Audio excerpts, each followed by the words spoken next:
حي على الفلاح.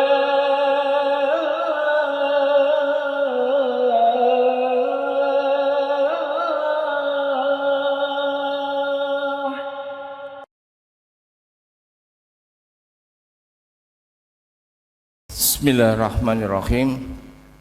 Assalamualaikum warahmatullahi wabarakatuh.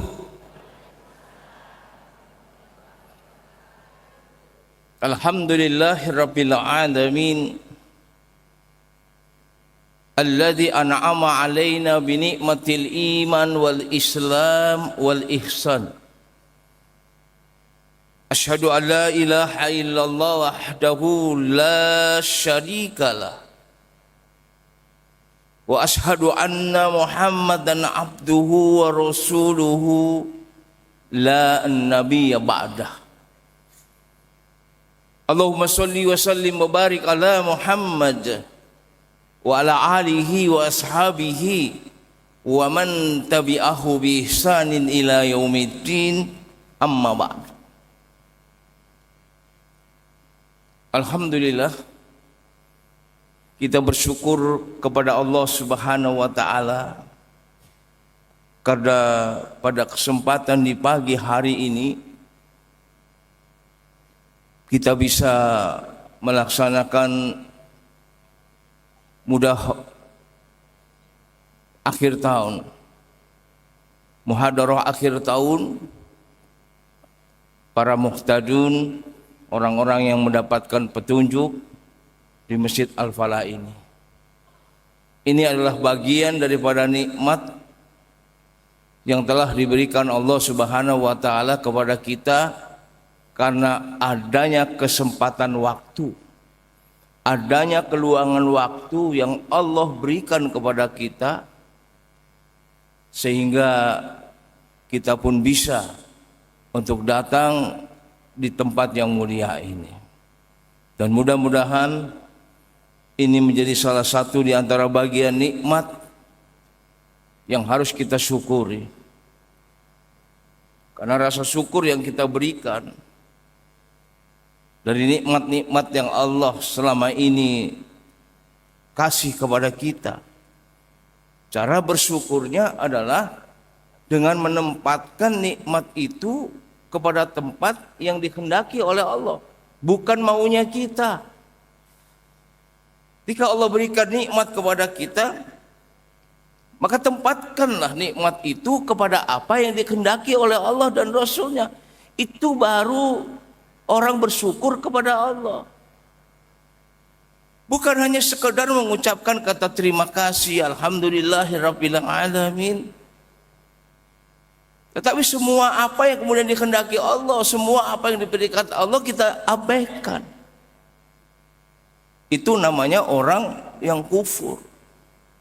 Karena ketika kita bersyukur dari nikmat-nikmat Allah, Allah akan kembalikan itu nikmatnya kepada kita, bukan untuk orang lain. Ketika kita bersyukur kepada Allah, rasa syukur yang kemudian kita berikan kepada Allah dikembalikan Allah kepada kita, bukan untuk istri kita, bukan untuk suami kita, bukan untuk anak-anak kita, bukan untuk tetangga-tetangga kita ataupun untuk teman-teman kita. Tapi Allah kembalikan itu semua kepada kita. Wa may yashkuru fa innama yashkuru li nafsi wa man kafara fa innallaha ghaniyyun hamid. Surat Luqman. Jika kalian bersyukur kepadaku, kata Allah, aku akan kembalikan daripada nikmatku ini kepadamu. Dan ini engkau yang merasakan nikmat itu, bukan orang lain. Ingat, tetapi ketika kalian kufur, kalian ingkar terhadap nikmatku, Allah maha kaya lagi maha terpuji. Allah enggak butuh rasa syukur kita, kita yang membutuhkan.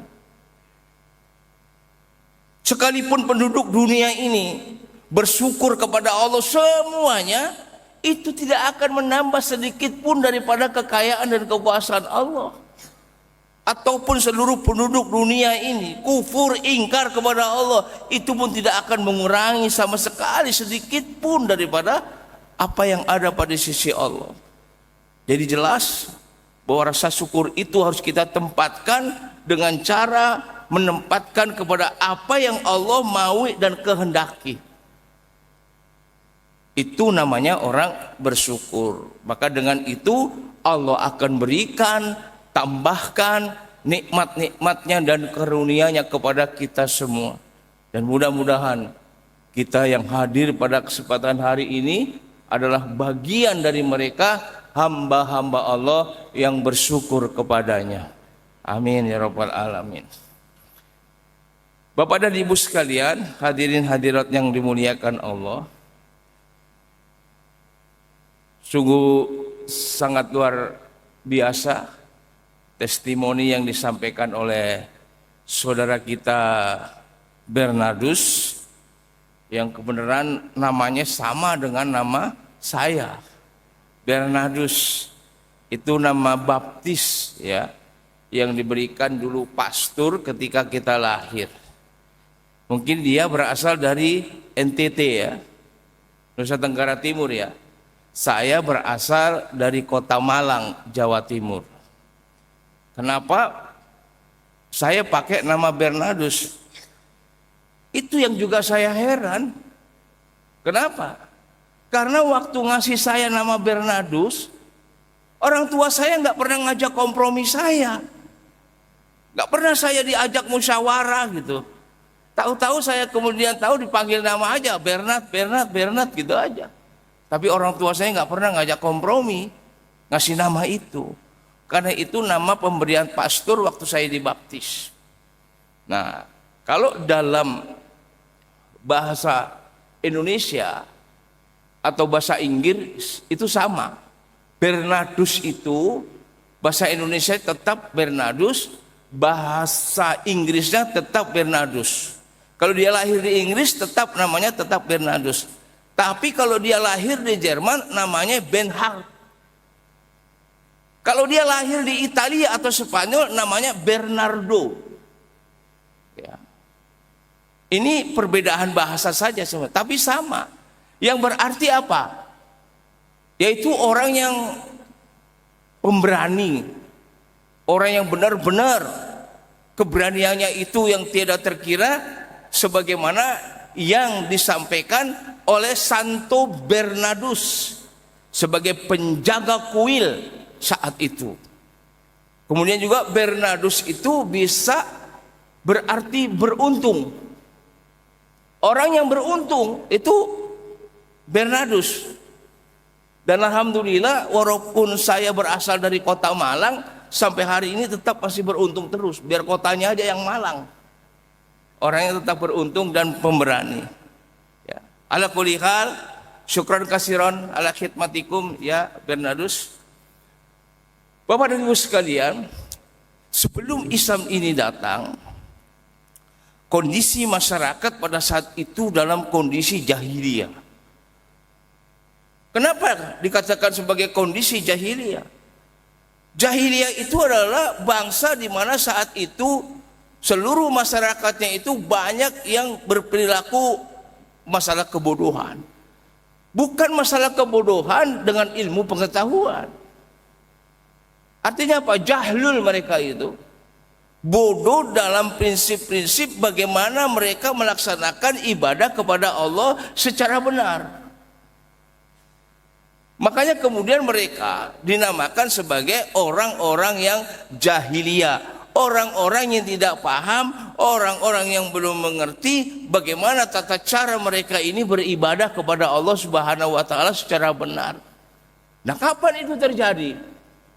Terjadi semenjak Nabi Isa alaihissalam atau Isa al-Masih itu diangkat oleh Allah Subhanahu wa taala ke atas langit yang kedua, diselamatkan oleh Allah Subhanahu wa taala, kemudian ditidurkan sementara selama 2 hari. Bukan 2000 tahun, 2 hari. Dan setelah itu masyarakat dari pengikut-pengikutnya kaum Bani Israel ini mengalami satu hal yang sangat mensokkan hati mereka, yang memberi panutan, yang mengajari mereka, yang mengajarkan mereka bagaimana tata cara melaksanakan ibadah, sudah diangkat, diselamatkan oleh Allah dari kejaran tentara-tentara Herodes dan gubernurnya Pilatus. Ini yang membuat mereka kemudian tidak ada lagi panutan. Kembalilah mereka, bangsa Bani Israel itu, kepada agama nenek moyang mereka, yaitu agama paganisme, agama penyembah berhala. Buatlah mereka sendiri. Ada yang buat yang kaya dari emas, yang setengah kaya dari perak, yang miskin dibuat dari adonan tepung terigu, boleh dibuat Tuhan. Setelah dibuat menyerupai makhluk Allah, kemudian mereka tempatkan di tempat yang paling aman, dan malam harinya mereka datang untuk menyembah Tuhan buatan mereka sendiri. Yang begitu juga yang buat dari adonan tepung terigu, dibuat sebagaimana makhluk Allah yang lainnya, dibentuknya demikian rupa, ditaruh di tempat yang sangat aman. Kemudian setelah itu malam hari tiba, mereka ibadah, Pak. Mereka sembah itu Tuhannya sendiri. Maka ketika malam itu mereka lapar, mereka makan Tuhannya, karena bentuknya adonan tepung terigu. Dan ini yang terjadi. Walaupun di antara mereka itu ada umatnya Nabi Isa alaihissalam dari Bani Israel yang masih beriman, ada pula mereka yang pengikut-pengikut milah Ibrahim, agama Ibrahim. Dan kondisi saat itulah sangat luar biasa. Ibadah mereka tidak karuan. Tapi kalau ditanya kepada mereka, kenapa engkau sembah berhala-berhala itu? Kenapa engkau sembah patung-patung buatanmu sendiri? Mereka menjawab, saya tidak menyembah ini patung. Ini patung hanya sebagai perantara agar sampai kepada Tuhan saya. Itulah dinamakan kondisi jahiliyah, karena mereka menyembah kepada Allah melalui perantara patung. Karena apa? Setiap manusia itu sudah mengenal akan fitrahnya, Pak. Fitrahnya nggak akan pernah berubah. Semua manusia sudah kenal akan Tuhannya, sudah tahu siapa itu Allah, sudah tahu, Pak. Itu fitrahnya manusia yang nggak bisa dihilangkan. Sekalipun ia mengaku ateis, tetap, Pak, fitrahnya nggak akan pernah berubah. Dia tahu, yakin bahwa Allah yang telah menciptakan mereka. Wala in sa'altahum man khalaqas samawati wal ard la yaquluna Allah. Ketika ditanyakan kepada mereka, siapakah yang menciptakan alam semesta ini, menciptakan bumi dan langit dan segala isinya? La yaquluna Allah. Serempak mereka menjawab, Allah yang menciptakan ini. Mana anzalal amtara minas samai, siapa menurunkan itu hujan dari atas langit? Mereka akan menjawab, Allah. Wa yatummu minal ardi nabata, dan siapa yang menumbuhkan dari dalam bumi itu ada tumbuh-tumbuhan? La yaquluna Allah, Allah. Secara fitrahnya nggak bisa dipungkiri, setiap manusia itu pasti mengenal akan Allah. Ar-Rum ayat 30, fa aqim wajhaka lidini hanifa fitratallahi allati fataran nasa 'alaiha la tabdila li khalqillah dzalika dinul qayyimu walakinna aktsaran nasi la ya'lamun. Maka hadapkanlah wajahmu kepada satu agama yang lurus, yang hanif, yaitu al-Islam. Dan Allah menciptakan manusia sesuai dengan fitrahnya. Dia tetap mengenal Allah, dia makhluk sosial, dia mengenal akan agama dan sebagainya. Itu fitrahnya manusia. La tabdila li khalqillah. Enggak ada yang namanya perubahan itu pada fitrahnya Allah. Tetap enggak akan berubah. Dzalika dinul qayyim. Itu agama yang lurus. Walakinna aktsaron nasi la ya'lamun. Namun kebanyakan di antara manusia tidak memahami, tidak tahu akan fitrah yang sebenarnya ada. Sebenarnya mereka menunggu-nunggu kedatangan seorang nabi yang sudah disebutkan. Dan Nabi Isa alaihissalam sendiri pun pernah berdoa kepada Allah Subhanahu wa taala, "Ya Allah, turunkanlah di antara kami ini yaitu seorang rasul." Itu doa Nabi Isa alaihissalam. Dan semua nabi-nabi itu berdoa terhadap kedatangan nabi yang sudah dipersiapkan oleh Allah sebagai nabi akhir zaman, yaitu Nabi Muhammad SAW. Maka di setiap kitab apapun juga itu pasti ada disebutkan tentang kedatangan nubuat Nabi Muhammad SAW. Baik itu dalam Zabur, dalam Taurat, dalam Injil sudah disebutkan. Mim ba'di ismuhu Ahmad, namanya pun sudah disebutkan. Jadi tidak heran Allah sudah memprogram, mempersiapkan akan datangnya nabi yang akan menutup semua nabi-nabi sebagai nabi akhir zaman, yaitu Nabi Muhammad SAW. Tapi kedatangannya nggak muncul-muncul. Ini yang membuat mereka gelisah, dan ini yang menyebabkan mereka kembali kepada agama pagan, agama penyembah berhala mereka.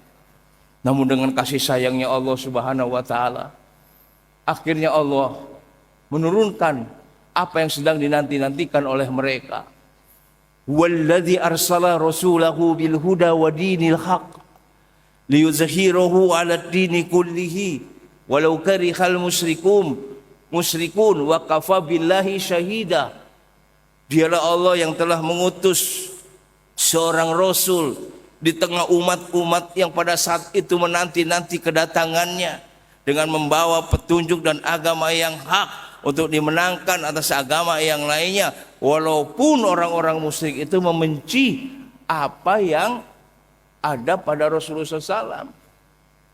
Kebencian mereka kepada Rasul bukan kebencian kepada person, bukan kebencian kepada diri Rasul, tapi kebencian mereka itu kepada apa yang diturunkan oleh Allah kepada Rasul, yaitu petunjuk Al-Quran dan juga agama Islam yang hak. Itu dasar kebencian mereka. Makanya Quran ini diturunkan oleh Allah kepada Rasulullah SAW sebagai upaya apa? Yang pertama, Quran fungsinya itu sebagai musodik. Musodik itu artinya dua sisi, ya. Musodik itu artinya dua sisi.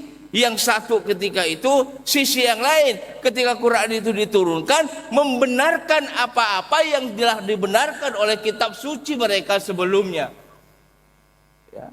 Kemudian yang kedua, musodik itu berarti yang mengoreksi keadaan zaman sebelum itu, di mana banyak agama-agama mereka, kitab-kitab suci mereka, kitab-kitab suci yang diturunkan kepada nabi-nabi yang diselewengkan pada saat itu. Makanya Quran diturunkan sebagai apa? Sebagai koreksi. Dikoreksi itu yang salah-salah. Tentang apa yang mereka perselisihkan. Apakah Nabi Isa kemudian disalib? Atau Nabi Isa kemudian dibunuh? Mereka menyangka-nyangka seperti itu. Karena mereka sendiri tidak tahu. Maka Islam kemudian datang, ya, mengoreksi apa yang mereka sangkakan. Itu hanya sekedar sangka-sangka. Ini loh yang benar kata Allah Subhanahu wa taala, wa ma qataluhu, dia tidak dibunuh, wa ma salabuhu, dia tidak pula disalib, tapi dia diserupakan dengan orang yang persis dengannya. Kemudian itulah yang ditangkap oleh mereka, orang yang diserupakan. Makanya fungsi Quran itu musodik, ya. Dia apa?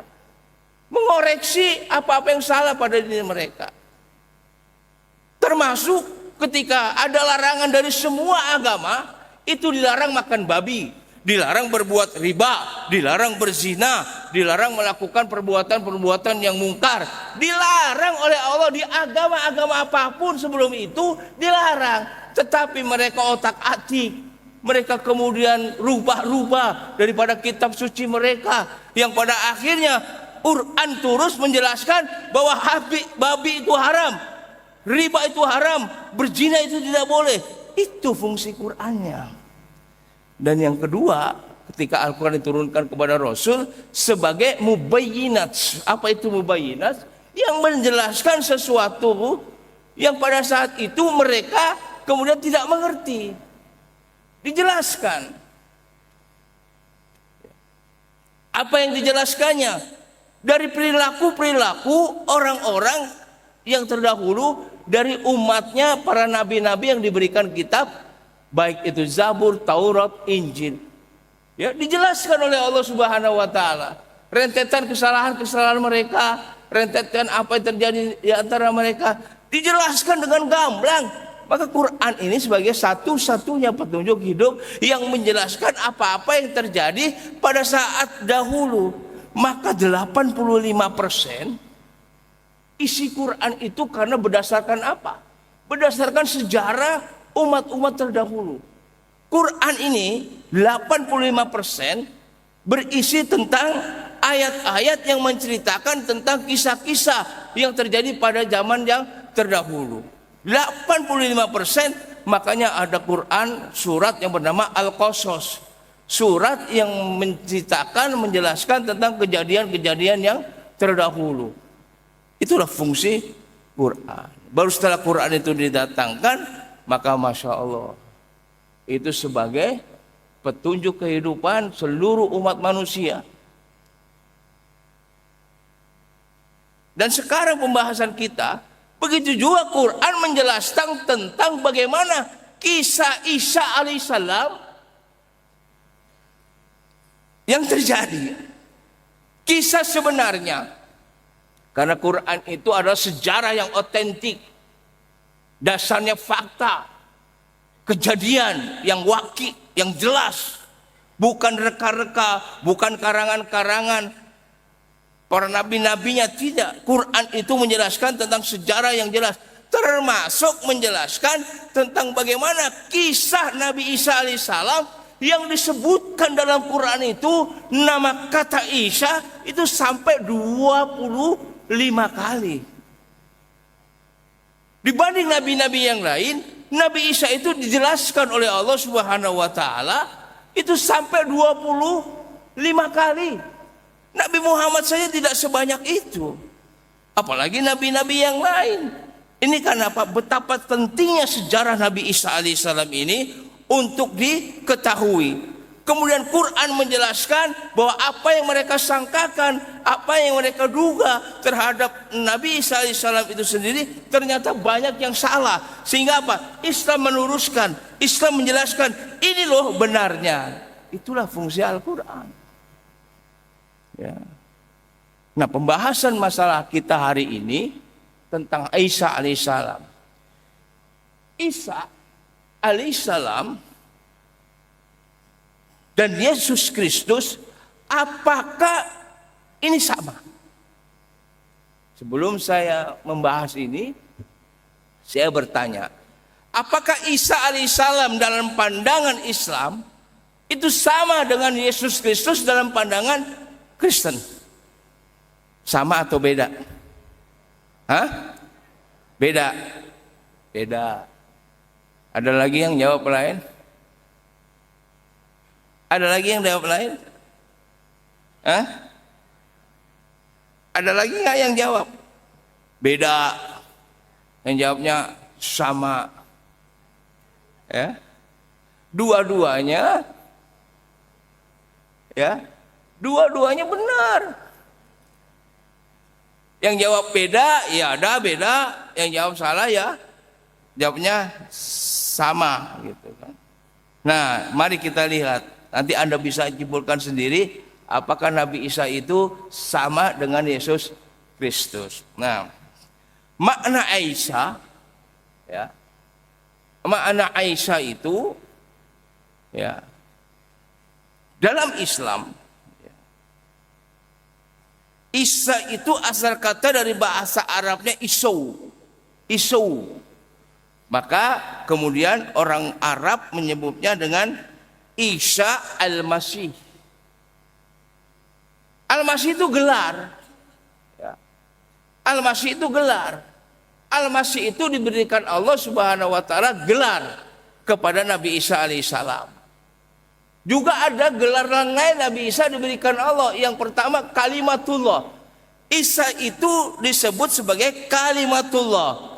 Yang kedua, Isa itu disebut gelar adalah Ruhul Kudus. Ini gelar dari Allah untuk Isa alaihissalam atau Isa al-Masih, maka disebut Masih ibnu Maryam. Isa anak dari anak putra Maryam. Ya, Isa itu anaknya Maryam.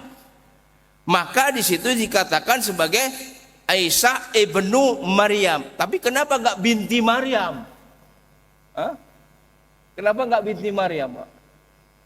Kenapa ibnu Maryam? Ibnu itu kan ibn. Ibn itu asal katanya untuk laki-laki. Ya. Kenapa nggak ibn? Kenapa nggak binti? Maryam kan perempuan. Benar nggak? Tapi kenapa dikatakan ibnu Maryam? Ya.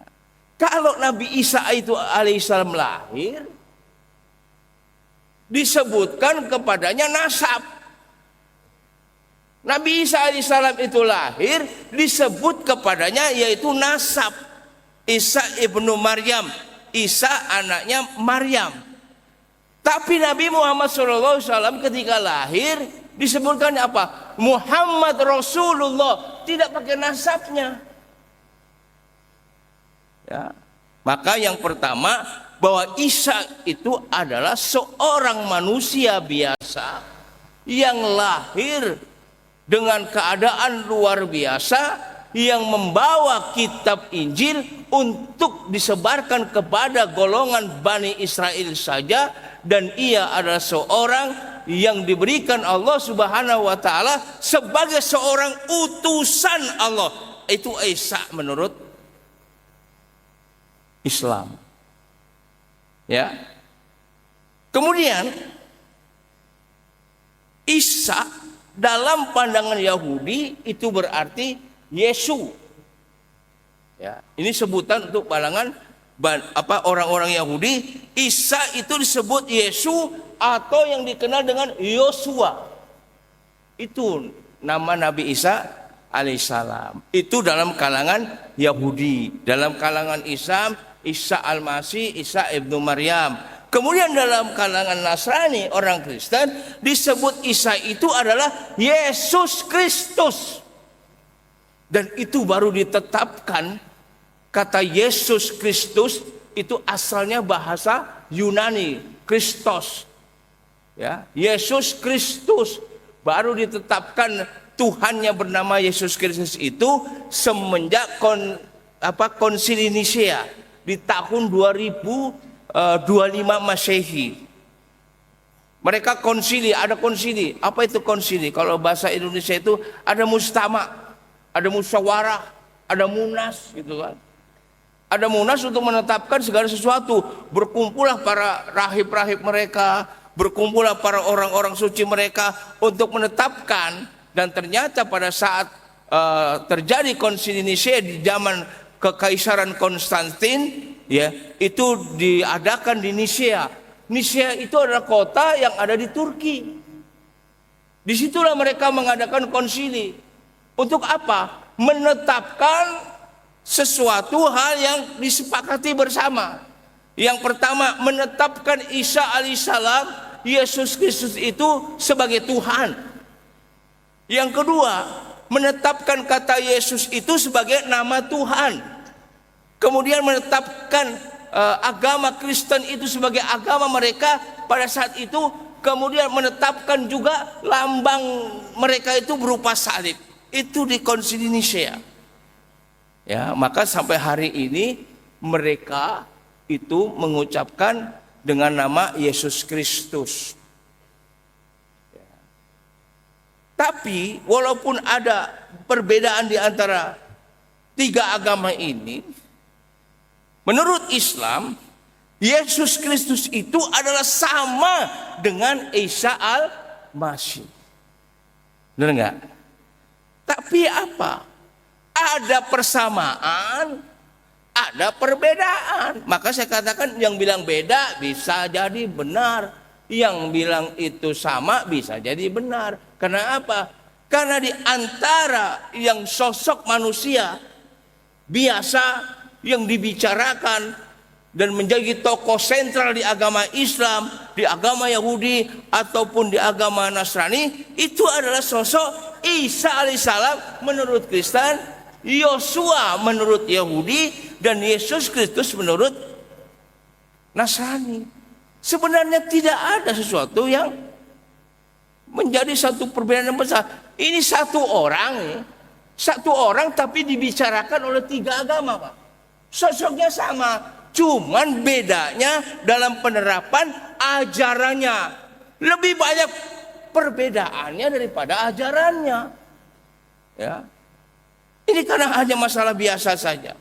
Contoh nih saya kasih tahu. Dalam bahasa Arami itu banyak diberitakan tentang nama Ibrahim. Ya. Kalau dalam bahasa Arami itu bahasa Ibrani ya atau bahasa Suryania. Kalau Ibrahim ya itu disebut dalam bahasa Ibrani Abram. Abram ya. Dalam bahasa orang Yunani Abraham. Dalam bahasa Arab Ibrahim. Dalam bahasa Tanah Abang Boim. Iya. Biasa orang Tanah Abang tuh kalau kita manggil orang punya teman namanya Ibrahim, panggilnya Boim gitu, singkat-singkat saja. Juga bahasa Suryania berbeda. Lah kalau bahasa Suryania yang kemudian dipopulerkan oleh Kiai Gufron, tahu nggak Kiai Gufron? Tahu nggak Kiai Gufron? Kiai yang sesat itu, bisa bahasa semut, bisa telepon-teleponan sama Allah, bisa call-callan sama malaikat. Kita tanya kepada mereka, kalau gitu saya juga pengen, minta dong nomor teleponnya Allah berapa? Ya, ini banyak menyesatkan manusia. Nah, ada persamaan, ada juga perbedaan. Tapi perbedaannya ini jauh lebih banyak dari persamaannya. Maka prinsip kita harus sepakat dulu. Kita harus sepakat dulu. Bagaimana kesepakatan kita? Biarlah yang berbeda itu tetap berbeda, jangan disama-samakan. Dan biarlah yang sama tetap sama, jangan dibeda-bedakan. Apalagi kalau mencampurkan antara yang sama dengan yang beda, akan hancur, Pak. Itu prinsip kita dulu yang kita harus ambil. Yang beda tetaplah biarkan berbeda. Tidak usah kemudian disama-samakan. Yang sama tetaplah biarlah sama. Jangan kemudian dibeda-bedakan. Tapi jangan mencampurkan antara yang beda dengan yang sama. Nah, kalau kaidah ini kita pakai, tentunya kita akan menyadari masing-masing. Kesamaannya apa antara Nabi Isa alaihissalam ya, dengan Yesus Kristus? Yang pertama, bahwa Nabi Isa alaihissalam menurut Islam dan Yesus Kristus itu punya kelebihan. Manusia biasa yang luar biasa dan dilahirkan tanpa seorang bapak. Ini sama, baik ajaran Islam ataupun ajaran Kristen. Enggak ada bedanya, Pak. Mereka mengakui itu persamaannya. Kemudian yang kedua persamaannya, Nabi Isa itu bisa mendatangkan mukjizat, ya. Begitu juga Yesus Kristus itu bisa mendatangkan mukjizat. Di antaranya menyembuhkan orang sakit Lazarus, menyembuhkan orang yang sakit, diusapnya seorang anak kemudian dia sembuh dari penyakitnya. Bisa membangkitkan orang yang mati, menghidupkan orang yang mati. Lazarus dihidupkan kembali. Ya.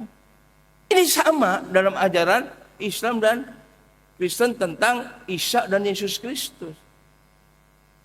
bisa mendatangkan mukjizat, menghidupkan orang mati, menyembuhkan orang yang sakit. Ya, ini ada mukjizat.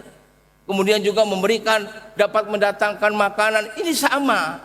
Cuman itu tadi kesamaannya sangat sedikit karena dipengaruhi oleh perubahan-perubahan. Dan sebenarnya kesamaan-kesamaan itu banyak sudah dihapuskan di dalam kitab-kitab suci mereka yang terdahulu. Ya. Ini yang terjadi. Nah, perbedaannya apa? Kita akan bahas. Ya. Perbedaan yang pertama, satu, nih ini yang sangat mencolok sekali. Perbedaan antara tempat, tanggal dan waktu Isa alaihissalam lahir dan Yesus Kristus lahir. Ya. Di dalam Al-Quran, antum baca karena memang panjang banget itu ayatnya ya. Dari surat Maryam ayat ke-16 sampai ayat yang ke-40. Antum baca bagaimana proses kelahirannya Nabi Isa alaihissalam. Ya. Itu akan jalan. Ini dalam Islam ya. Nah, Isa alaihissalam menurut pandangan agama Islam, pertama dia lahir di bawah pohon kurma. Menurut ajaran Kristen, Yesus Kristus itu lahir di dalam kandang domba. Itu sudah berbeda. Isa lahir menurut Al-Quran itu di bawah pohon kurma. Dan itu sejarahnya Bapak baca nanti di rumah surat Maryam ayat 16 sampai dengan 30. Kemudian juga surat Ali Imran ayat ke-33 tentang bagaimana menceritakan keluarga Imran itu adalah keluarga yang kemudian dimuliakan oleh Allah Subhanahu wa taala. Jadi tidak ada cacat dari keluarga itu. Dan saat ketika pertama Maryam itu mengandung, karena Maryam dipilih oleh Allah Subhanahu wa taala. Seorang wanita yang solehat, wanita yang benar, yang siddiqiyah, wanita yang memiliki akhlak dan usaha yang biasa, dan Allah meminjam Maryam ini rahimnya untuk ditiupkan dan berubah mengandung anak yang bernama Isa. Ya. Ini satu. Dalam ajaran Kristen ya, bahwa Yesus Kristus itu memiliki Bapa. Ya. Yesus Kristus itu memiliki Bapa. Bapaknya namanya adalah Yusuf. Ada yang nama Yusuf di sini, itu bapaknya Nabi Isa tuh.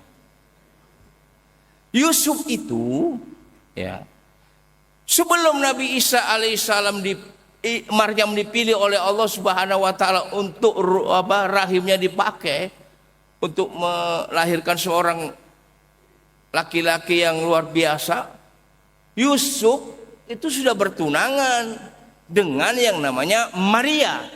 Maria itu sebutan untuk Kristen, Maryam itu sebutan untuk Islam.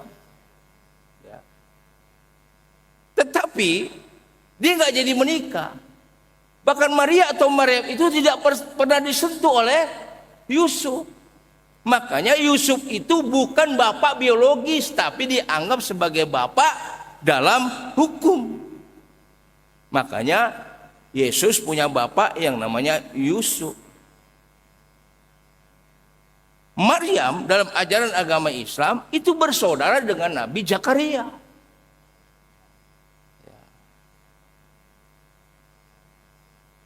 Nabi Zakaria itu saudaranya Maryam. Dan Zakaria itu punya istri namanya Elizabeth. Dan pada saat ketika Maryam itu mengandung, istrinya Zakaria pun mengandung. Yang kemudian dari Maryam lahirlah Isa alaihissalam, dari Elizabeth lahir yang namanya Yahya. Ini terjadi, ini sejarah Islam, sejarah tentang kelahiran Nabi SAW. Dan Maryam itu punya saudaranya namanya Ukhta Harun tuh. Ya Maryam Ukhta Harun, Allah mengatakan begitu, wahai Maryam saudaranya Harun. Nah ini dalam ajaran Islam, Harun itu bukan Harun, Nabi Harun. Itu Nabi Harun sama Maryam itu jaraknya 2000 tahun. Kok bisa gitu mereka mengatakan, wah pantas saja masa saudaranya Harun. Ini Harun yang lain. Ada Harun A, Harun B, Harun C. Nama Harun kan nggak satu. Nah, pada saat ketika Nabi Isa alaihissalam itu ditiupkan ruhnya ke dalam diri Maryam, maka Maryam pun kemudian berlari, disuruh untuk menyingkir. Nah, ini ceritanya Al-Quran. Ketika kandungan Maryam sudah mulai membesar, maka Maryam diperintahkan oleh Allah Subhanahu wa taala melalui Jibril alaihissalam untuk pergi ke satu tempat yang namanya Makanan Syarqiyah, yaitu tempat di sebelah timur. Sebelah timur mana, Pak? Sebelah timur Yerusalem. Sebelah timur Yerusalem itu, bagian timur itu ada satu daerah namanya adalah Yerikho. Yerikho itu adalah dataran rendah. Di situ ditumbuhi yang namanya pohon-pohon kurma yang banyak. Sehingga dari Yerikho itulah kemudian sampai hari ini muncul yang namanya kurma Maryam. Bukan roti Maryam. Kurma Maryam itu ada. Udah pernah ngerasain belum? Kurma Maryam belum pernah ngerasain. Bapak beli di Tanah Abang banyak. Ya, kurma Maryam itu enak kurmanya, Pak. Saya merasakan itu enak sekali kurma Maryam. Itu dari Yerikho, sebelah timur Palestina, yaitu Yerikho. Itu dataran rendah. Di situ banyak tumbuh kurma. Dan lahirnya Isa alaihissalam di saat Allah Subhanahu wa taala untuk mendatangi sebuah pohon kurma. Pohon kurma yang telah masak, pohon kurma yang hampir matang, disuruh goyang-goyangkan, maka rontoklah itu yang namanya kurma. Dan Allah pada saat itu untuk kebutuhan Maryam, kebutuhan Isa, Allah ciptakan baru yang namanya sungai di sampingnya persis untuk minumnya. Digoyang-goyangkan itu pohon kurma, jatuh buat makan Maryam. Dan ini yang menjadi salah satu hal, ya, sejarah Islam menjelaskan dengan rinci bagaimana Isa alaihissalam itu lahir. Lahir di Yerusalem, di daerah yang namanya Yerikho, pada musim panas. Terus kapan lahirnya? Bulan apa? Musim panas itu pada saat geografisnya di Yerusalem itu terjadi antara bulan April sampai bulan Agustus. Dan diperkirakan matangnya kurma itu panennya bulan Agustus. Cuma tidak disebutkan dengan jelas kapan tanggal kelahiran Nabi Isa alaihissalam. Cuma disebutkan di dalam bulan Agustus menurut tafsir yang pertama kali beredar, seorang tafsir yang bernama Tafsir As-Sulaiman. Itu sedikit jaraknya dengan Rasulullah SAW. Jadi akal kekonkretan itu benar. Jadi lahirnya itu di dalam bulan Agustus. Cuma tanggalnya tidak dijelaskan. Sementara ada pendeta mereka, ya, yang mengatakan bahwa Nabi Isa itu lahir pada tanggal 21 April. Kalau di kita 21 April itu adalah lahirnya hari Kartini. Ya. Di sana itu lahirnya Nabi Isa itu menurut seorang pendeta. Wallahu alam dasarnya dari mana kita tidak mengetahui. Nah, sementara cerita kisah Yesus Kristus itu lahir, ya. Yesus Kristus itu lahir di Yerusalem di satu kota yang namanya Bethlehem. Bethlehem. Ya, Bethlehem itu adalah itu kan tempat ya, bait. Hem itu adalah daging, tempat daging. Bethlehem itu adanya sebelah selatan Yerusalem. sebelah selatan Yerusalem yang di situ itu ya dataran tinggi, sementara Yeriko dataran rendah. Ya. Ini perbedaannya. Sementara Yesus itu lahir di sebuah rumah, ya. Singgah di sebuah rumah, Yesus kemudian lahir, setelah lahir kemudian dibawa ke kandang domba, kemudian setelah itu bayinya diterapkan di palungan. Palungan itu artinya tempat makannya domba. Itu namanya palungan, diletakkan di situ. Makanya pada saat itu, ya, di Yerusalem sedang musim panas. Di mana saat itu dikatakan di kandang domba. Pada bulan Desember. Ya, tanggalnya 25. Itu pun baru ditetapkan di Konsili Nisea tanggal 25 Desember sebagai hari Natalnya. Selama ini memang tidak dikatakan dengan jelas kapan kelahirannya, tanggal berapa, bulan apa. Di musim dingin. Musim salju, bulan Desember itu kan musim dingin, musim salju. Walaupun ada yang membantahnya juga, bagaimana bisa dia ngangon domba. Rumputnya ada nggak ada makannya, ketutup salju, hari dingin itu siapa yang ngembala domba di saat musim-musim seperti itu, ya kan? Nah ini tadi itu diantara apa perbedaannya ya di dalam surat Maryam ya ayat 16 sampai 40 ya, kemudian juga Ali Imran ayat 33 dan di dalam Lukas 2:1 sampai 20. Lukas 2, 7 dan 12 itulah kelahiran Nabi Isa yang dijelaskan. Saya tidak mau membacakan di sini. Silakan Bapak-bapak Ibu nanti buka Lukas 2, 1 sampai 20, Lukas 2, 7 sampai 12. Sering baca ya, kitab mereka enggak, Pak? Bible, Gospel. Sering baca enggak? Boro-boro kitab mereka dibaca, Quran aja jarang. Gimana mau bacanya itu? Ya, nah ini antara perbedaan tempat kelahiran. Ini yang bedanya ya. Kalau persamaannya kita udah nggak usah ragu lagi, itu sama ya. Kemudian yang kedua, ya, ini perbedaan nama daripada orang tua. Tadi saya katakan kalau bapaknya Isa itu adalah Yusuf, bapak bukan bapak biologis ya. Tapi bapak secara hukum karena nggak jadi menikah dengan Maryam dan Maryam pun tidak pernah disentuh oleh si Yusuf. Ya. Makanya Maryam punya anak Isa, Isa punya kakek namanya Zakaria. Zakaria punya saudara sepupu namanya Yahya. Dan 3 nabi ini yang dicari oleh orang-orang Yahudi yang pengen dibunuh. Ya, akhirnya mereka berhasil membunuh Nabi Zakaria.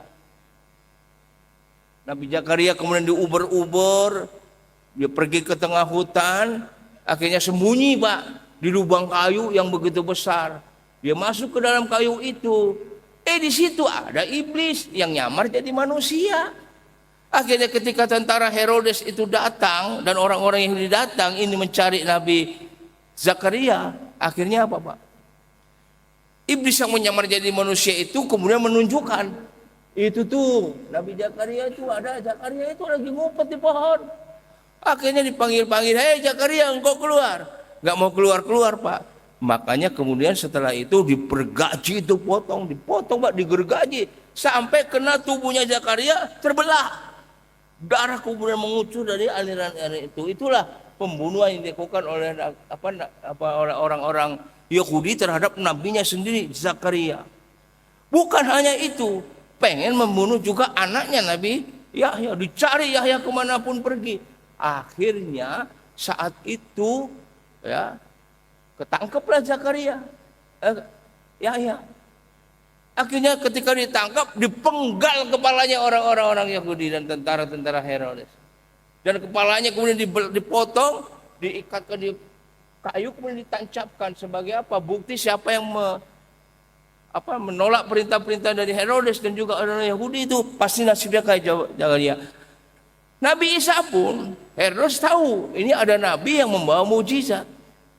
Akhirnya Herodes pun memerintahkan kepada tentaranya itu untuk mencari Nabi Isa itu di mana. Akhirnya pada saat ketika Nabi Isa berumur 7 tahun, Nabi Isa dibawa pergi oleh ibundanya Maryam ke satu tempat, dan disitulah sampai umur 12 tahun dibawa untuk menghindarkan dari pembunuhan. Kalau tidak, nggak pergi, nggak ngungsi, itu Nabi Isa pun dibunuh. Inilah kejamnya tentara-tentara Yahudi itu. Mereka membunuh nabi-nabinya sendiri, yang pada akhirnya Nabi Isa diselamatkan oleh Allah Subhanahu wa taala.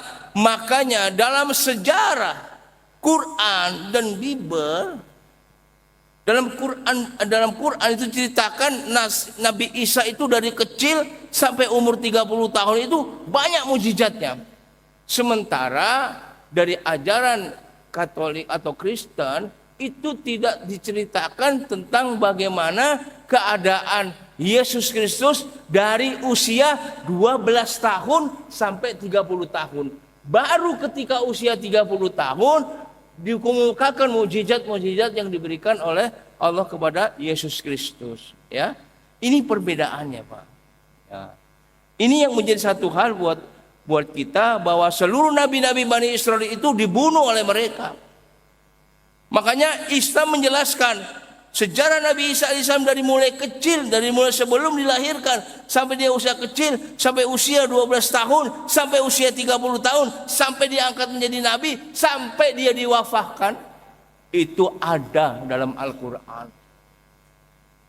Sementara perbedaannya dengan Kristen sendiri, tidak menjelaskan sejarah kecilnya Nabi Isa AS dari umur 12 tahun sampai 30 tahun, itu tidak ada yang menceritakan tentang gimana Nabi Isa itu hidup pada saat itu. Karena memang dia dibawa oleh ibunya untuk mengungsi satu tempat, ya. Makanya ini menjadi satu hal yang sangat luar biasa. Nah, baca dalam surat Matius 1 ayat 8, kemudian Matius 1:16. Itu sejarah yang tidak pernah ada di dalam kondisi keadaan Yesus Kristus menurut mereka. Kemudian yang ketiga, perbedaan tentang mukjizat. Nah, kalau mukjizat yang dimiliki oleh Yesus Kristus dalam Kristen itu tidak sebanyak apa yang diceritakan oleh Al-Quran. Ya, kita hanya mukorona saja, ya. Tidak bermaksud untuk kemudian menjelek-jelekkan, tidak ada maksud kita seperti itu. Tapi kita mukorona membandingkan apakah benar sama Isa menurut Islam dan Yesus menurut Quran. Nah, ini kita ambil beberapa ayat-ayat, kemudian kita mulai untuk bahas tentang bagaimana mukjizat Nabi Isa alaihissalam. Nah, pertama, mukjizat Nabi Isa alaihissalam atau Isa ibnu Maryam di waktu bayi. Di waktu bayi, di dalam cerita Al-Quran itu, ya baca di dalam surat Maryam tadi ayat 16 sampai 40 itu ada semua. Ketika masih dalam bayi, masih dalam buaya Nabi Isa alaihissalam, maka Maryam membawa Nabi Isa ini ke tengah hutan. Karena dia dikejar-kejar, Pak, atas perintah Herodes, dikejar-kejar untuk bunuh Nabi Isa alaihissalam. Nah, ketika digendong bayinya ini, mereka kan menuduh bahwa Maryam itu adalah penzina, menuduh bahwasanya Maryam itu adalah orang yang nggak benar, perempuan yang nggak benar. Ini dituduhkan kepada mereka. Nah, ketika saat itulah, kenapa kemudian ada seseorang yang lahir tanpa seorang bapak? Tapi di Indonesia ini banyak, Bu, sekarang wanita-wanita yang lahir tanpa punya bapak, karena bapaknya kabur, bapaknya nggak tanggung jawab. Saya juga bisa kayak Maryam, bisa tuh, saya bisa kayak Maryam, melahirkan nggak ada bapaknya. Bapaknya ada, cuman kabur, nggak tanggung jawab. Itu masalahnya. Nah, kenapa yang menjadi kan seorang anak laki-laki yang diangkat oleh Allah sebagai seorang rasul, menjadi seorang nabi, kemudian dilahirkan tanpa seorang bapak, kemudian dijadikan sebagai Tuhan. Kalau begitu, mujizatnya lebih layak mana antara Nabi Isa dan Nabi Adam? Nabi Adam dilahirkan tanpa seorang ayah, tanpa seorang ibu. Kan ia pantasnya yang harus dijadikan Tuhan, benar kan? Kalau alasannya kenapa dia kemudian menjadikan Tuhan? Karena dia lahir tanpa seorang bapak. Nah, Nabi Adam lahir tanpa seorang ibu dan seorang bapak. Harusnya dia lebih layak menjadi Tuhan. Kenapa kok gak dijadikan Tuhan? Logikanya bisa kemudian kita mainkan. Gitu. Nah, ketika Isa dari kecil itu dibuayan ibunya, dia bisa berbicara. Untuk apa? Menjadi saksi. Menjadi saksi atas tuduhan-tuduhan orang-orang yang mengejar dia, yang menuduh dia pezina, yang menuduh dia wanita yang kotor, menuduh macam-macam. Padahal Allah sudah bilang, Allah itu telah memberikan keluarga Imron itu adalah kemuliaan. Dan jelaskan bahwa Maryam itu adalah wanita yang luar biasa, wanita yang benar, wanita yang soleha. Dia bukan siapa-siapa, tapi mereka menuduh itu dengan alasan kenapa dia bisa hamil tanpa bapak. Ya. Nah, akhirnya apa?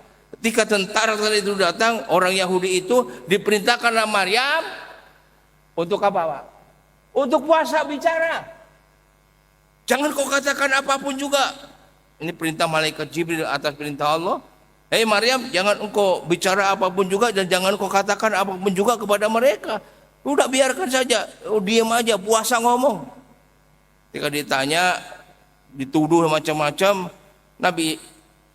Maryam cuma bilang, nih tanya ini aja sama bayiku. Ngomong kalau bicara keluarnya ya, ini tanya ini sama bayi ini. Mereka, gimana saya mau tanya sama bayi yang baru kecil apa bisa ngomong? Tiba-tiba Nabi Isa ngomong. Atas izin Allah, mujizatnya dia berbicara ketika bayi dan mengatakan bahwasanya ibuku bukan seorang pezina, dia wanita yang sangat suci. Wa ana Abdullah, aku adalah hamba Allah dan aku diutus oleh Allah untuk sebagai nabi dan membawa Alkitab ini, Injil. Itu ngomongnya Nabi Isa waktu kecil. Ini mujizat. Tapi dalam agama Nasrani, dalam Bible Gospel mereka itu tidak ada tentang bagaimana mujizatnya itu bisa waktu kecil ngomong. Itu yang pertama, itu perbedaannya. Yang kedua, mujizat yang diberikan oleh Allah kepada Nabi Isa, dia bisa membuat seekor burung dari tanah liat. Yang dari tanah liat itu kemudian burung itu mendapatkan ruh dari Allah dan burung itu bisa terbang. Ini pun tidak ada mukjizatnya dalam ajaran di kitab Bible dan Gospel mereka. Ini perbedaannya. Ya. Kemudian juga Nabi Isa alaihissalam bisa mendatangkan yang namanya makanan atas permintaan dari Khawariyun. Murid-muridnya 12 dalam perjalanan jauh. Mereka kelaparan, mereka tidak makan. Kemudian mereka meminta kepada Nabi Isa AS, berdoalah kepada Tuhanmu agar kami diberikan makanan. Maka turunlah yang namanya makanan itu, hidangan Al-Maidah. Itu dalam surat Al-Maidah di tengah-tengah mereka. Itu mujizat yang lainnya yang tidak dibicarakan di dalam gospel. Karena apa? Mereka itu cuma mengakui 4 Bible kanonik. Apa itu 4 Bible kanonik? 4 Bible yang mereka akui hanya seperti contoh Bible Matius, Markus, Lukas, dan Yahya.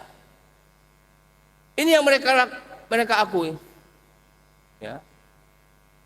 Yohanes ada 4. Tapi Bible Barnabas, ya, kemudian Bible Thomas, Bible Bunda Maryam, itu nggak pernah mereka akui. Dan disahkannya 4 Bible itu ya di saat ketika Konsili Nisea. Baru disahkan, mereka menggunakan 4 Bible. Yang lainnya nggak pakai. Karena apa? banyak sekali pengkhianatan katanya dan sebagainya. Ya udah, itu terserah mereka. Kita nggak usah ngojok-ngojok, biarkan saja itu pemahaman mereka. Silakan Anda pahami dengan sebaik-baiknya. Ya. Nah, ini antara perbedaan yang terjadi pada Nabi Isa masalah mengenai masalah mukjizat. Ya. Ali Imran ayat 49, surat Al-Maidah ayat 110. Itu dijelaskan oleh Allah tentang mukjizat yang tidak diajarkan dalam agama mereka. Ya. Kemudian kisah-kisah juga tentang hari berbangkit.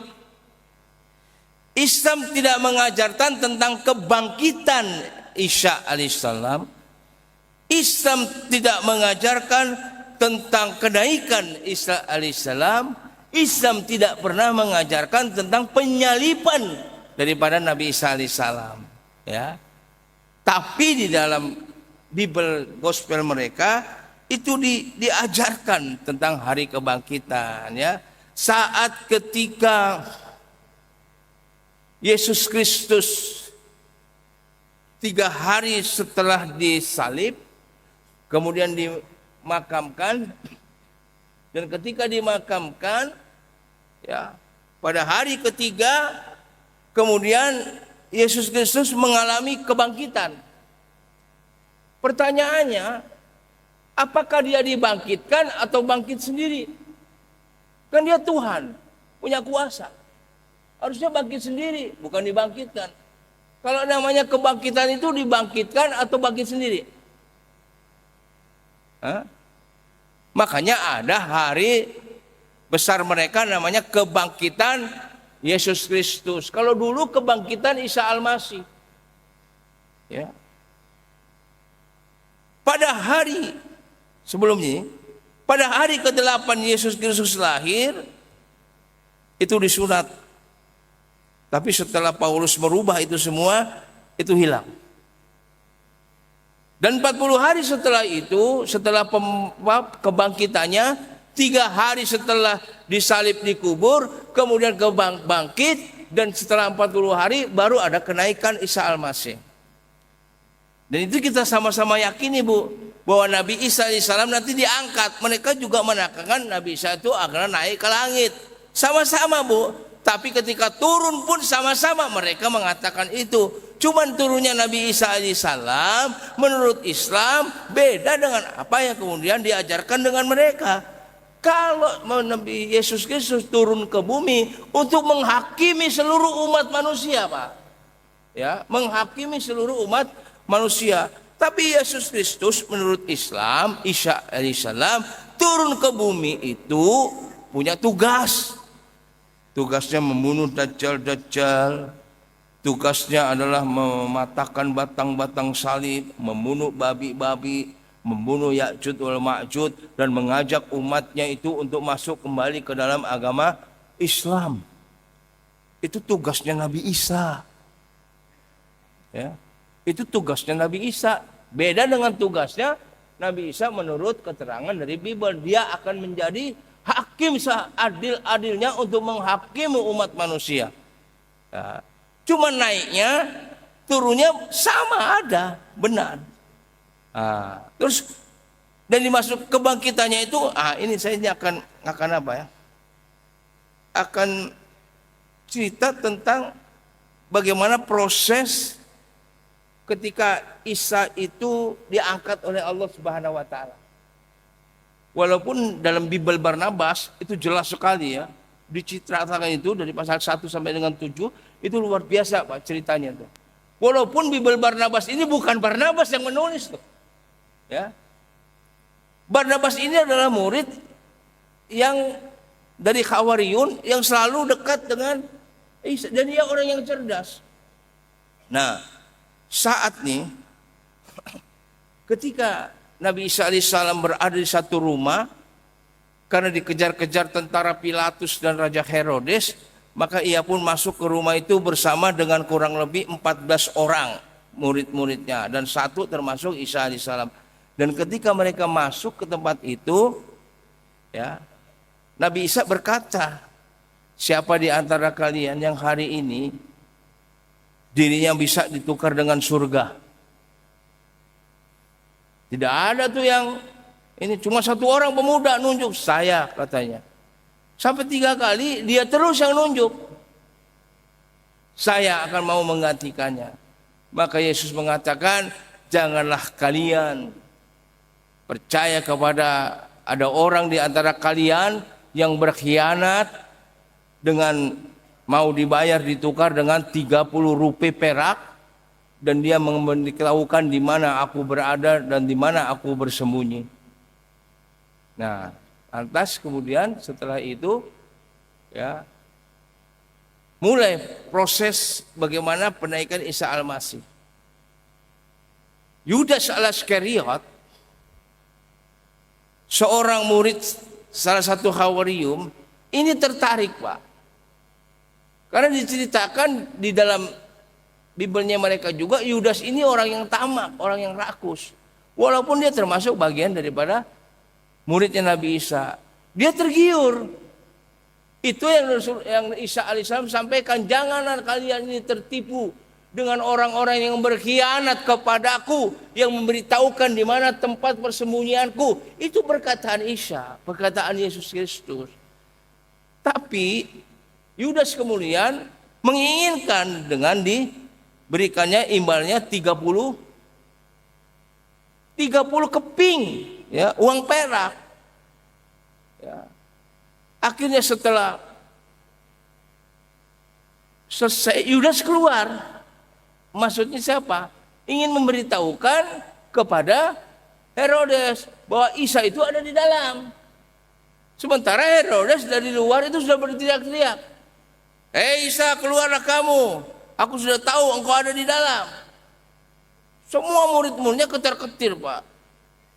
Baru di Isa kemudian mengatakan, itu siapa yang menggantikan kedudukanku nanti dengan di surga? Itu pemuda menunjuk. Namun ketika Yudas keluar, pucuk dicita, ulam tiba. Dihadapi itu, saya akan beritahu di mana Yesus berada. Ternyata justru Yudas itu sudah dilupakan dengan Isa. Ya. Sudah dilupakan dengan Isa. Wajahnya ininya, Herodes menganggap itulah Isa. Akhirnya dialah yang kemudian ditangkap. Nah, setelah ditangkap dia mau dibawa, Allah menyelamatkan Nabi Isa alaihissalam, Yesus Kristus dari ventilasi, kemudian tubuhnya kemudian bergerak untuk naik melalui ventilasi itu, ya. Dan murid-muridnya yang lain pun menjadi bingung, di mana Isa ini, di mana Isa? Padahal dia sudah diselamatkan. Sementara Yudas Al-Iskariot ini yang diserupakan oleh Allah dengan Nabi Isa langsung dibawa ke Bukit Golgota. Bukit Golgota itu dengan persembunyiannya sebanyak kurang lebih jaraknya 1 kilometer. Dia suruh menggendong salibnya sendiri yang akan dia tempati itu nanti. Nah, sampai kemudian di Bukit Golgota, Golgota itu artinya tengkorak. Jadi bukit tengkorak itu. Di situ banyak penyamun-penyamun yang disalib, kemudian udah lama tulang-tulangnya hancur, tulang-tulang rontok, itu makanya dinamakan Bukit Tengkorak. Nah, saat ketika Allah menyelamatkan Nabi Isa naik ke atas langit, Yudas dibawa, kemudian setelah dibaringkan Yudas itu, ternyata dia melihat Isa itu sedang diangkat. Wujudnya, badannya, sekaligus ruhnya dilihat oleh Yudas. Maka ketika dilihat oleh Yudas, Yudas berteriak berkata, "Eli, Eli, lama sabaqtani." Tuhan, Tuhan, jangan kau tinggalkan aku.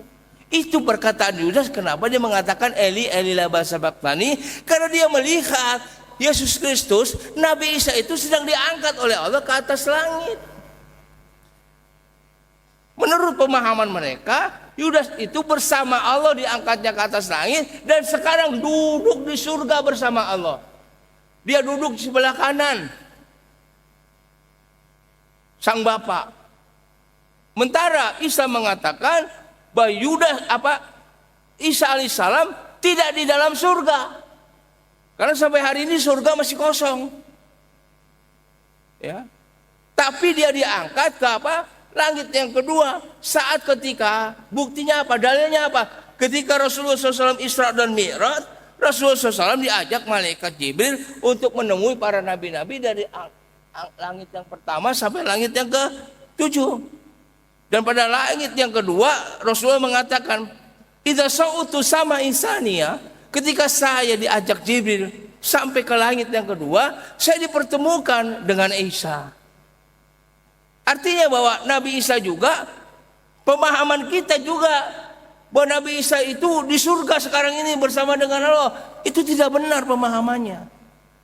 Nabi Isa itu ditempatkan di satu tempat di mana di langit, nggak tahu ke kemudian apa namanya dan sebagainya, sehingga Nabi Isa sekarang bersama dengan Nabi Zakaria dan Nabi apa anaknya itu, Nabi siapa? Nabi Yahya, dia bersama di itu. Nah ini hadis yang mengatakan bahwa Nabi Isa itu ada di langit yang kedua. Cuman di tempatnya di mana kita ini yang tidak tahu. Dan nanti dia akan turun lagi ke bumi. Nah pertanyaannya bagi kita, Barnabas yang ada ikut dalam rombongan Nabi Isa di dalam rumah itu, dia sudah curiga nih, siapa yang dimaksud Nabi Isa itu sebagai pengkhianat. Dia melihat gerak-geri itu, ternyata apa? Kewaspadaannya ini ingin dibuktikan. Kalaulah dia itu benar-benar ya Yudas yang diserupakan, maka dia tidak akan mati. Pada saat itulah kemudian 3 hari setelah pemakamannya yang dianggap itu Nabi Isa yang disalib, dimakamkan dengan kain kafan. Ya, dengan kain kafan, bukan di peti mati, dengan kain kafan. 3 hari setelah itu, Barnabas kemudian mendatangi kuburan itu. Kemudian dia untuk membuktikan apakah masih hidup ataupun sudah mati, dia gali kuburan itu, Pak. Setelah digali kuburan itu, ternyata Yudas yang ada di dalam kubur itu masih hidup. Setelah masih hidup, karena pada saat itulah ketika dia ditusuk-tusuk oleh pedang, kepalanya itu diinjak oleh Herodes. Kau Isa membuat sesuatu hal yang sangat-sangat sulit aku percaya. Akhirnya Herodes membawa pedang di tangan kanannya dan membawa Taurat di tangan kirinya. Dengan pedangnya itu dia hancur-hancurkan tuh, ditusuk-tusuk. Wajahnya Yudas ditusuk-tusuk sehingga salah satu tusukan itu kena matanya, Pak. Sehingga Yudas akhirnya menjadi picek. Dan tubuhnya kemudian mengalir darah. Dan orang yang datang pada saat itu meminum darahnya itu Yesus. Dia anggap apa, Pak? Kalau saya meminum darah Yesus, artinya apa? Darah Yesus akan bersama dengan tubuhku, maka aku akan diselamatkan dari neraka. Begitu juga makan daging-dagingnya yang runtuh itu dimakan. Itulah maka dinamakan dalam gereja sekarang ini setiap ada kebaktian itu ada yang namanya Ekaristi Kudus ya, Estariki Waterlime. Di dalam gereja itu ada, pernah masuk gereja nggak? Saya mau tanya, ada yang pernah masuk gereja? Hah? Kagak ada ya. Sekarang lagi ramai nih Natalan. Ya. Ketika dalam gereja itu dibawa patung Yesus Kristus atau Bunda Maryam, itu ada yang namanya gelas kayak gini nih ya, namanya sloki ya. Yang isinya itu airnya berwarna merah. Dan itulah yang dipahami oleh orang-orang Kristen bahwa ketika mereka meminum darah Yesus itu dan bersatu dengan tubuhnya, mereka tidak akan tersentuh dengan api neraka. Makanya setiap gereja itu pasti ada yang namanya secangkir gelas ini berisi air yang berwarna merah. Itulah darah Yesus. Dan dipakai oleh orang-orang Kristen dalam beribadah dengan 7 rukun ibadah orang Kristen. Salah satunya rukun yang ketiga itu. Nah, kemudian ketika dia memakan roti, itulah dianggap sebagai daging Yesus Kristus. Siapa yang memakan itu, maka dia tidak akan pernah disentuh api neraka. Dan pada saat ketika mereka pulang, baik itu nanti di belakang pintu atau di depan, mereka antri pulangnya Pak. Nggak kayak kita pulang dari mana aja kemana-mana. Mereka antri untuk makan sebagaimana roti putih yang ada tuh, yang bulat itu, itulah sebagaimana daripada apa? Ekaristi yang dilakukan, Ekaristi kudus untuk apa? Bersatu dengan daging Tuhan. Dan itulah maka dijadikan 7 rukun. Itu rukun ketiga dan kelima. Ya. Nah singkat cerita, setelah Yudas kemudian dianggap masih hidup, cuman udah koyak-koyak Pak tubuhnya, diambil itu Pak oleh Barnabas, dibawa ke rumah, dirawat selama bertahun-tahun. Ya. Selama bertahun-tahun dirawat, padahal dia mengkhianati Yesus. Ya, maka setelah dia dirawat, maka ketika orang-orang Bani Israel datang ke tempat pemakaman itu, ternyata nggak dijumpai itu mayatnya karena udah diambil sama Yudas. Dan pas saat ketika mereka merasa udah nggak ada, Isa alaihissalam, Yesus Kristus telah bangkit, maka disitulah nama hari kebangkitan. Ya, itu kisahnya Pak, dalam Islam itu luar biasa mengkisahkan. Sampai akhirnya ternyata dugaannya Barnabas kalau Yudas itu pengkhianat benar Pak. Dan salah satu pada jumhur ulama mengatakan bahwa Yudas itu matanya picek. Karena kena salah satu tusukan tombak atau pedangnya Herodes. Dan saat ketika picek, itulah yang kemudian banyak ulama-ulama kita yang menafsirkan bahwa Yudas itu adalah salah satu di antara Dajjal yang muncul pada zamannya Nabi Isa alaihissalam. Kalau dalam Kristen itu namanya Antikristus, Antikris, itu Dajjal Pak. Dan saya pernah membaca literatur bahwa Kristen juga mengakui bahwa Dajjalnya itu atau Antikris itu adalah Yudas. Karena apa? Suatu pengkhianatan yang sangat luar biasa yang dibenci oleh Nabi Isa, dan siapa yang menganiati itulah Antikris. Masya Allah. Jadi Dajjal itu sudah muncul, 40 Dajjal dikatakan Rasul akan muncul begitu. Nah, berbicara masalah naiknya Isa yang dilihat oleh si Yudas, dan Yudas mengatakan, Eli Eli lama sabaqtani, Tuhan Tuhan jangan tinggalkan aku, sehingga pada akhirnya ini menjadi salah satu hal.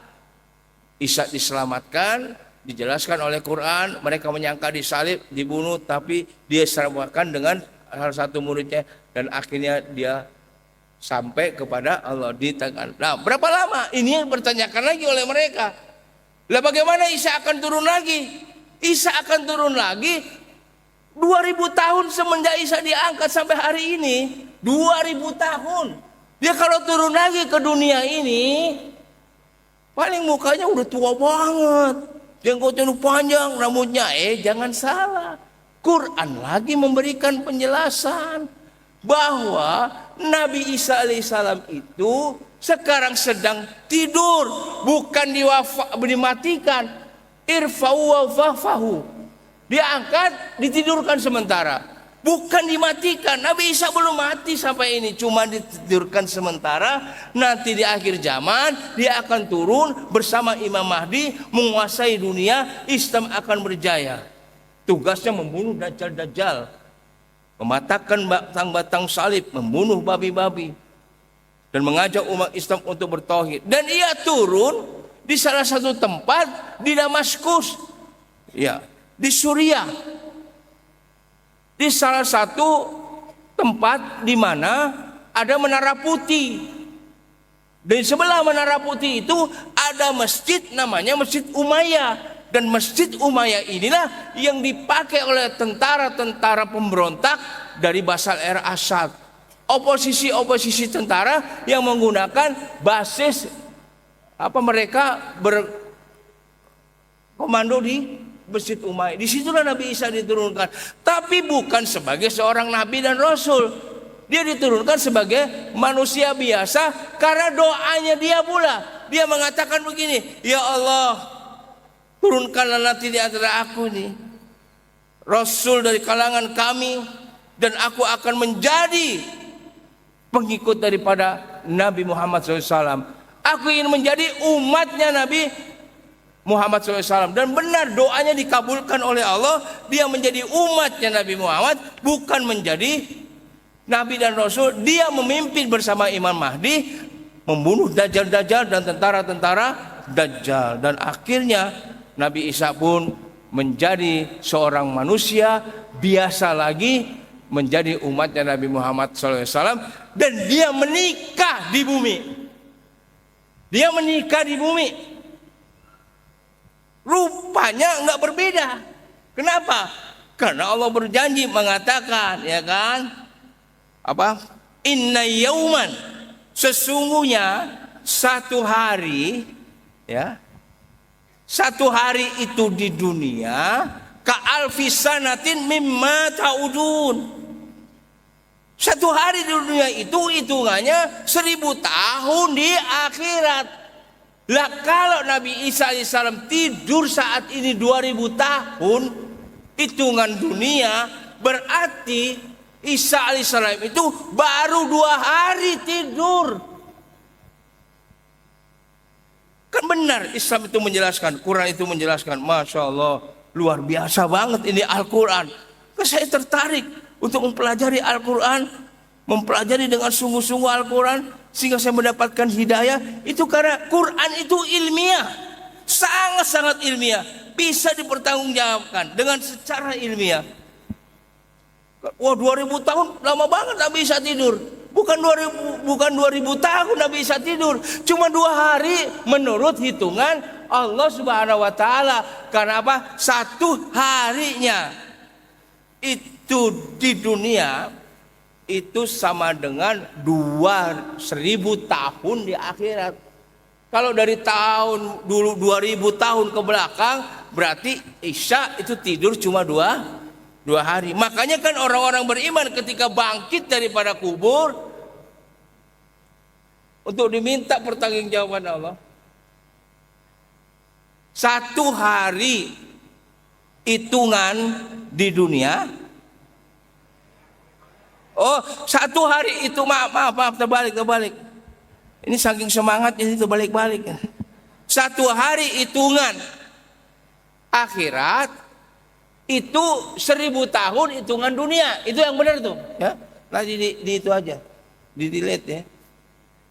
Iya, lupa kayak saya lupa. Saking apa? Ya, alhamdulillah ada istri saya yang ngingetin. Karena udah saya ajarin duluan masalahnya.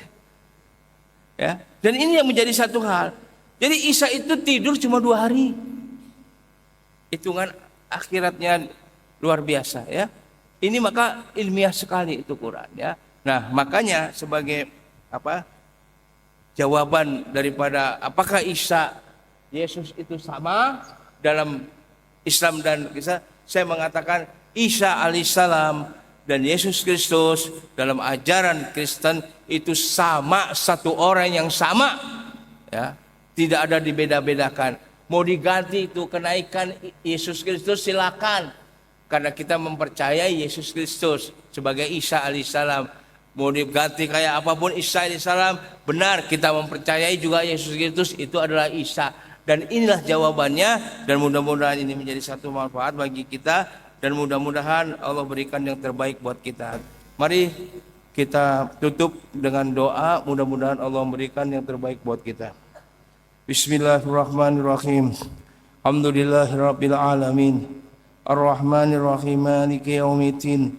Iyyaka na'budu wa iyyaka nasta'in. Ihdinas siratal mustaqim. Siratal ladzina an'amta 'alaihim ghairil maghdubi 'alaihim waladdallin.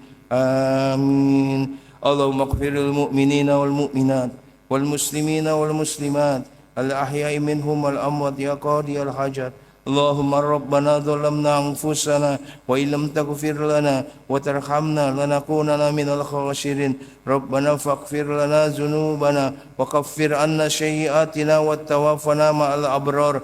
Allahumma rabbana arinal haqqa haqqan warzuqna ittiba'ah wa arinal batila batila warzuqna ijtinabah. Allahumma rabbana hab lana min azwajina wa dzurriyyatina qurrata a'yun waj'alna lil muttaqina imama. Allahumma rabbana inna nas'aluka ilman wa nas'aluka rizqan thayyiban ونسألك عملا متقبلا. اللهم ربنا إنا نسألك إيمانا دائما ونسألك إيمانا عميقا ونسألك قلبا خشوعا ونسألك قلبا سليما. اللهم ربنا إنا نسألك حسن الخاتمة ونسألك موتا شاهدا. اللهم ربنا آتنا في الدنيا حسنة وفي الآخرة حسنة وقنا عذاب النار برحمتك يا أرحم الراحمين.